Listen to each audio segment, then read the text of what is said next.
दोस्तों नमस्कार, आदाब, सत श्री अकाल। उर्मिलेश संवाद के इस कार्यक्रम में आपका बहुत बहुत स्वागत है। मैं हूं उर्मिलेश। बिहार का चुनाव बहुत नज़दीक आ गया है और बिहार का चुनाव जैसे जैसे नज़दीक आता जा रहा है वैसे वैसे चुनावी सर्वेक्षणों का बाजार सज गया है। बहुत सारे चुनाव सर्वेक्षण आने लगे हैं। अनेक जानी पहचानी और अनजानी कंपनियों की तरफ से। कुछ तो इसमें चुनाव सर्वेक्षण करने वाली ऐसी कंपनियां हैं जो वर्षों से करती आ रही हैं और कुछ बिल्कुल नई हैं। तो दोस्तों, चुनाव सर्वेक्षण अपने देश में दो तीन तरह के होते हैं। एक तो चुनाव सर्वेक्षण शुरुआत जब होती है किसी क्षेत्र विशेष में तो ओपिनियन पोल आने लगते हैं। और ओपिनियन पोल जो होते हैं, हमने देखा है कि ज़्यादातर ओपिनियन पोल, कुछ एक को छोड़कर, एक्सेप्शंस हैं, बहुत बेहतरीन एक्सेप्शंस भी अपने देश में हैं। एक ज़माने में CSDS जिस तरह का सर्वेक्षण करता था चुनाव के दौरान, चुनाव से पहले, चुनाव के बिल्कुल मध्य में, वो बेहद तथ्यात्मक, सर्वे आधारित और शोध आधारित होते थे। हो सकता है कि उनमें कभी कभी गलतियां भी होती हों, लेकिन उनकी मेथोडोलॉजी, उनके सैंपल साइज, सर्वे के तौर तरीके और जिन लोगों से रायशुमारी की जाती थी उनके सिलेक्शंस वगैरह को लेकर कि भाई किस क्षेत्र का कितना हम ले रहे हैं डेटा, इसमें डाइवर्सिटी है कि नहीं है, इसका ख्याल वो काफ़ी करते थे। तो CSDS के सर्वे वर्षों बरस तक भारत के मीडिया जगत में काफ़ी विश्वसनीय माने जाते थे और समाज में भी उनकी एक विश्वसनीयता थी। इसके बाद बहुत सारे निजी संस्थान की तरफ से, व्यक्तिगत लोगों की तरफ से बहुत सारे सर्वेक्षण आने लगे और इसके बाद तो पूरा बाजार बन गया। कभी किसी का तुक्का लग गया, कभी किसी का नहीं लगा, इस तरह का होता रहा। कई राज्यों में तो ज्यादातर चुनाव सर्वेक्षण गलत ही होते रहे। और जिस राज्य का इस समय चुनाव चल रहा है, बिहार, वहां के बारे में सन 2000 से लेकर सन 2020 के बीच में कराए गए 56% जो है चुनाव सर्वेक्षण गलत साबित हुए। 56%। और ये बात मैं नहीं केवल कह रहा हूं, मेरे पास कोई इसका सर्वे नहीं है। ये स्वयं प्रणय राय, जो डिकोडर के चीफ हैं और एक जमाने में NDTV के चीफ हुआ करते थे, मालिक हुआ करते थे, देश के बहुत जाने माने, वैसे तो अर्थशास्त्री भी हैं लेकिन देश के बहुत बड़े मीडिया शास्त्री, और चुनाव के दौरान चुनाव शास्त्री भी बन जाते थे और अच्छा काम करते थे। ऐसा नहीं कि कोई बन जाते थे, उनकी पूरी एक टीम होती थी और वो पता चला है कि वो टीम अभी भी वो काम कर रही है और वो लोग चुनाव के दौरान जाते हैं। तो अभी प्रणय राय ने एक वीडियो जारी किया है डिकोडर का, अपने नए प्लेटफॉर्म का, जिस पर वो काम करते हैं पिछले काफ़ी समय से, जब से NDTV से उनका डिसोसिएशन हुआ है और जब से वो एक बड़े कारपोरेट हाउस के अधीन चला गया है। तो ये जो उसमें उन्होंने सर्वे के बारे में अध्ययन किया है कि 56% जो सर्वे हैं वो आमतौर पे गलत साबित हुए हैं बिहार के। अब तक 2000 से लेकर 2020 के 44% सही साबित हुए हैं। और उनका ये कहना है कि ये ऑल इंडिया जो एवरेज है ओपिनियन पोल या सर्वे का, इलेक्शन सर्वे का, वो उससे बहुत खराब ये माना जाएगा बिहार का, क्योंकि 70% सर्वे सही साबित हुए हैं ऑल इंडिया लेवल पर अगर लिया जाए। अलग अलग जो पोल कराने वाले लोग हैं, अलग अलग पोल करने वाली जो एजेंसियां हैं उनका, और 30% केवल गलत साबित हुए हैं, जबकि बिहार में गलत हुए हैं 56% और 44% केवल सही हुए हैं। कुछ राज्य हैं जहां अक्सर गलत साबित हो जाते हैं। वे राज्य कौन कौन है? बिहार है, छत्तीसगढ़ है, झारखंड है। इस तरह के राज्यों में अक्सर गलत हुए हैं। क्यों गलत हुए हैं, इसका अध्ययन प्रणय राय का मुझे उतना एक्यूरेट नहीं लगा जितना मैं समझता हूं, और इस पर हम आज बात भी करेंगे। लेकिन इसके पहले आपको बता दें कि इस वक्त बिहार के बारे में तरह तरह के सर्वेक्षण आ रहे हैं। इतनी दुकानें सजी हैं सर्वेक्षणकर्ताओं की, पूछिए मत। और उसमें प्रणय रॉय ने उन सभी सर्वे के आधार पर एक पोल ऑफ पोल्स, यानी जितने सर्वेक्षण हुए हैं अभी तक बिहार को लेकर, उनका एक निचोड़ निकालकर उन्होंने एक पेश किया है। एक तरह से ये एडिटिंग, आई मीन कुल मिलाकर सबको मिलाकर के एक अपना निकाला है कि इतना परसेंट इतना हो सकता है। तो बहुत सारे लोग समझ रहे हैं, जैसे कि मैंने सोशल मीडिया पर देखा, बहुत सारे लोग लिख रहे हैं कि प्रणव राय का सर्वे। बिल्कुल नहीं, प्रणव राय का ये सर्वे नहीं है। वो सर्वे जो कराए गए हैं उनका एवरेज निकाला है उन्होंने और उसके आधार पर ये बात कही है। तो अब ये जो सर्वे है उसमें कहा गया है कि 243 जो सीटें हैं बिहार विधानसभा की, उसमें 122 सीटें मेजॉरिटी पाने के लिए चाहिए। एनडीए को जो एवरेज, जितने अब तक सर्वे सामने आ रहे हैं उसका एवरेज जो निकलता है अकॉर्डिंग टू प्रणय राय, वो 110 सीट पाने का निकलता है। यानी 12 मेजॉरिटी से कम, 12 सीटें मेजॉरिटी से कम मिलेंगी उसको। इंडिया अलायंस या महागठबंधन को मिलेगी 98 सीटें, 98 सीटें। तो ये एनडीए को एक तरह से बढ़त दे रहे हैं और जाहिर है उसकी सरकार बन जाएगी। और जन स्वराज पार्टी जो प्रशांत किशोर की है, उसको 24 सीट ये दे रहा है। पोल ऑफ पोल्स जो सभी जो कराए गए हैं सर्वेक्षण, उसके आधार पर जो एक एवरेज निकाला गया है उसमें ये 24 सीट दे रहे हैं। ये 3 महीने से अब तक हुए सर्वे का निचोड़ है, यूं कहा जा सकता है। उसमें कुछ सर्वे तो ऐसे भी हुए हैं जिनको कोट किया है प्रणय राय ने, कि एक सर्वे ने तो एनडीए को यानी बीजेपी और जेडीयू को 177 सीटें दे दी 243 में, और एक ने महागठबंधन को 155 सीटें दी। यानी एक यूं चढ़ रहा है तो एक यूं चढ़ रहा है, कोई आसपास नहीं है। यानी दोनों की स्टडी और दोनों के सर्वे का जो ओपिनियन, जो पोल है लोगों के जो विचार लिए गए हैं, लोगों के जो मत लिए गए हैं, उनके बीच में कोई आसपास भी नहीं आते, वो बिल्कुल कोई समानता नहीं है, बल्कि एक्सट्रीम, एक दिशा में उत्तर जा रहा है, दूसरा दक्षिण जा रहा है। 177 एनडीए और एक कह रहा है कि नहीं महागठबंधन 155। तो जब सर्वे कराने वालों की जो स्टडी है उसमें इतना फर्क है, तो आप कल्पना कर सकते हैं। अब प्रणय राय ने तो एवरेज निकाल दिया, एक निचोड़ और मेरा मानना है कि 29 तारीख के बाद ही चुनाव की सरगर्मियां शुरू होंगी, जब सचमुच सर्वे कराने का कोई मतलब है और ओपिनियन लेने का कोई मतलब है। लेकिन चूंकि टेलीविजन चैनलों को दिखाना होता है, चर्चा होती है, टीआरपी बढ़ती है, व्यूज मिलते हैं डिजिटल प्लेटफॉर्म्स को, इसलिए होता रहता है, हर सप्ताह होता रहता है अक्सर आजकल। लेकिन ओपिनियन पोल दुनिया के दूसरे देशों में बहुत सीरियस एक्सरसाइज है, बहुत गंभीर एक्सरसाइज है। जो सैंपल्स लिए जाते हैं सर्वे कराने के लिए वो बहुत ही बड़े होते हैं। वैसे भी उन देशों की आबादी भारत जैसी नहीं है, तो भारत में तो और बड़े लेने होंगे। और एक समस्या है कि भाई आप स्त्री पुरुष का कितना रेशियो ले रहे हैं सर्वे में, आप Dalit, Adivasi, OBC, backward community, extreme backward community, upper caste Muslim और पसमादा मुस्लिम, इनको अलग अलग ले रहे हैं कि आप कुछ ही वर्गों को ले रहे हैं? आप शहरी क्षेत्र से मतदाता जो हैं, शहरी क्षेत्र के, उन्हीं की ओपिनियन ज़्यादा ले रहे हैं या ग्रामीण क्षेत्रों में भी जा रहे हैं?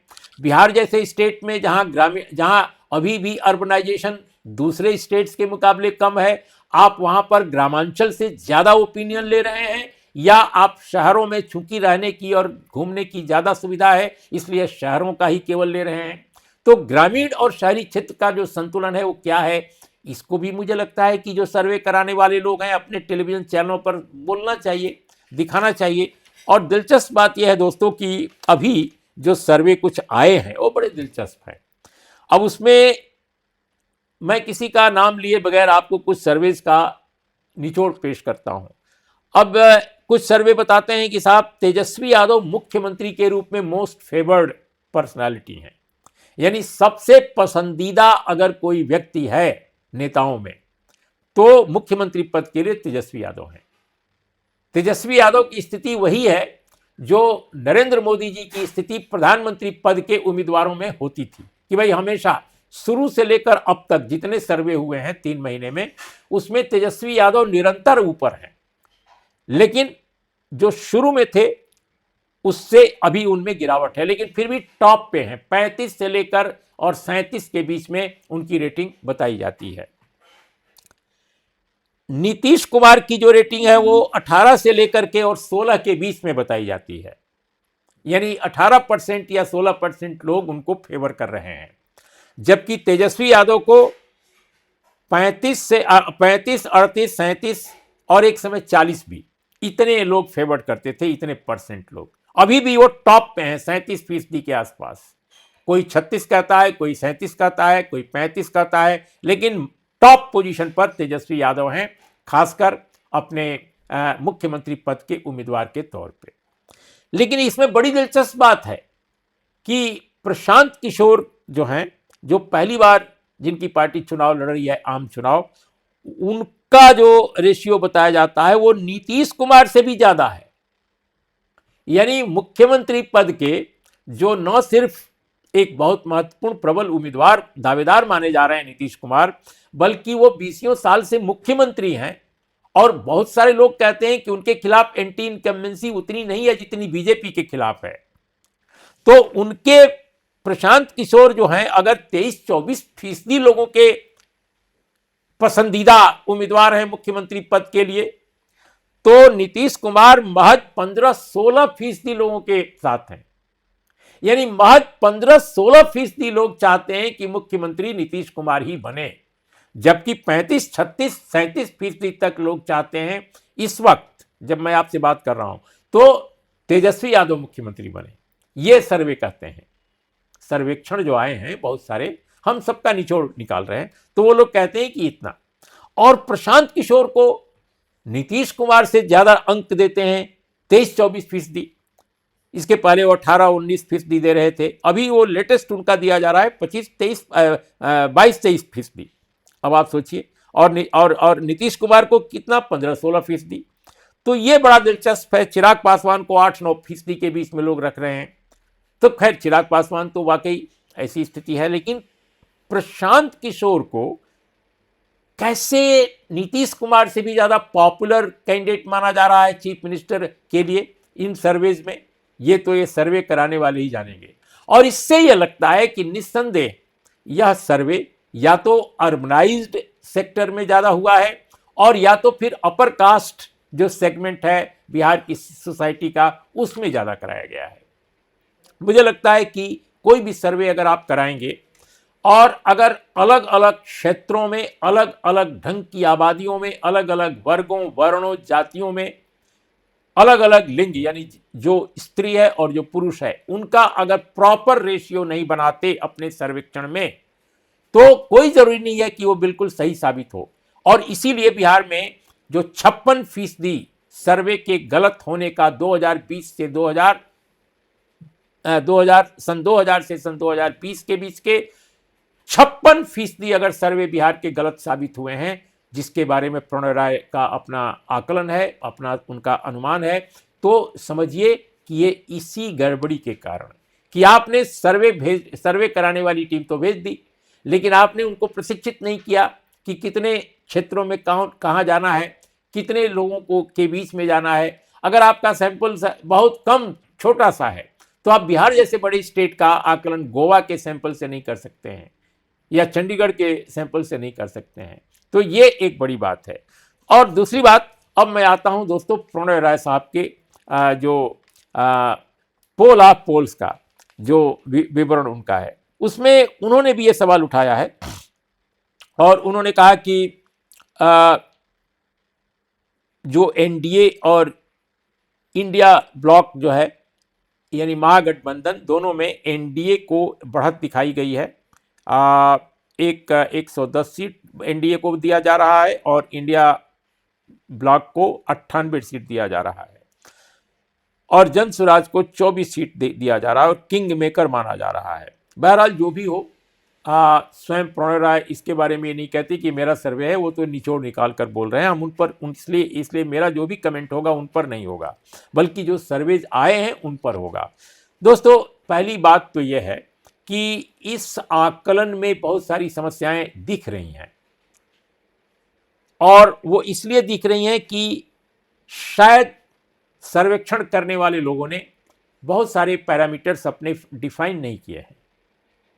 बेहतर होता कि वो बाकायदे जिन अखबारों के लिए किए हैं, जिन टेलीविज़न चैनलों के लिए किए हैं, उन पर बाकायदे प्रसारित करते, प्रकाशित करते कि भाई इतना का है, इतने क्षेत्रों से है, ये जेंडर है, क्लास और कास्ट का ये रेशियो हमने लिया है, तब बात कुछ बनती। लेकिन इस तरह से तो गोपनीय ढंग से कोई भी कहीं भी कोई बना सकता है एक सर्वेक्षण और उसको जारी कर सकता है, अगर उसके संस्थान जिससे वो अनुबंधित है वो इसकी इजाज़त दे, क्योंकि इससे तो जाहिर है दर्शक मिलते हैं।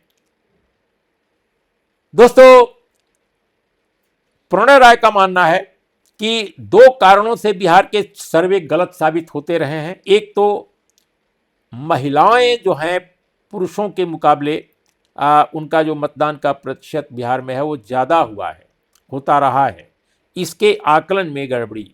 और दूसरा है कि जो माइग्रेशन है मेल यानी पुरुषों का ज़्यादा हुआ है, उसको तवज्जो न देना सर्वेक्षण में, इनके कारण है। लेकिन दोस्तों, ये सब अपनी जगह है। लेकिन एक तीसरी बात ये है जिसको प्रणय राय ने रेखांकित नहीं किया और ज़्यादातर लोग नहीं करते, वो ये कि जो सर्वे कराने वाली एजेंसियां हैं, उनके जो ज़्यादातर के ओनर्स हैं, ये देखना होगा कि क्या उनका झुकाव भी, कोई उनके राजनीतिक झुकाव भी हैं, क्या उनके राजनीतिक रुझान भी हैं, क्या उनके क्लास और कास्ट बायसेज भी हैं, इसका भी एक आकलन होना चाहिए कि कितने वो प्रोफेशनल हैं।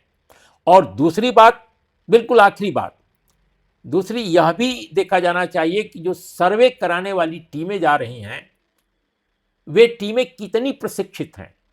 जैसे CSDS के बारे में मैं कह सकता हूं, क्योंकि मेरा थोड़ा बहुत इंटरेक्शन कुछ लोगों से हुआ उस दौर में, कि उनकी जो टीम जाती थी काफ़ी प्रशिक्षित होती थी, काफ़ी उसकी ट्रेनिंग बेहतर होती थी। लेकिन जो अभी जो प्राइवेट कंपनियां हैं या बहुत सारे इंडिविजुअल जो लोग हैं, प्लेटफॉर्म अपना चला रहे हैं, अपनी संस्था चला रहे हैं, वो कितना प्रशिक्षित लोग करके लोगों को भेजते हैं। क्या जो सर्वे कराने वाले यंग लड़के हैं या लड़कियां हैं, वो कितने बायस्ड हैं, कितने न्यूट्रल हैं, कितने ऑब्जेक्टिव हैं, ये भी देखने की बात है। उसमें स्त्रियां कितनी हैं, महिलाएं कितनी हैं, ये बात प्रणय राय ने भी उठाई है कि महिलाएं आमतौर पे अपने मन की बात कि किसको वोट देना चाहती हैं, वो स्त्रियों से बातचीत में ज़्यादा देती हैं, पुरुषों के मुकाबले स्त्रियों से ज़्यादा खुलती हैं। और प्रणय राय बिल्कुल सही कह रहे हैं, क्योंकि वो तो गांव में जाते हैं, शहर में जाते हैं, तमाम अपनी टीम के साथ सर्वे कराती हुई एक तरह से जो एक टीम होती है, उस तरह से पूछते हैं लोगों से रिपोर्टिंग के समय अपने। तो उनका ये एहसास बिल्कुल सही है और मैं सहमत हूँ उनकी बात से। लेकिन जो क्लास और कास्ट बायसेज हैं बिहार जैसे स्टेट में, वह भी किसी सर्वेक्षण को प्रभावित कर सकती हैं, इसको बिल्कुल भुलाया नहीं जा सकता। तो दोस्तों, अब आप देखिए कि ये जो सर्वे हो रहे हैं और आगे होंगे, वो कितने सही होते हैं, कितने गलत होते हैं, 56% में इजाफा और करते हैं या 44% को और थोड़ा बेहतर करते हैं। तो आप बस आगे देखते रहिए। आज इतना ही। नमस्कार, आदाब, सत श्री अकाल।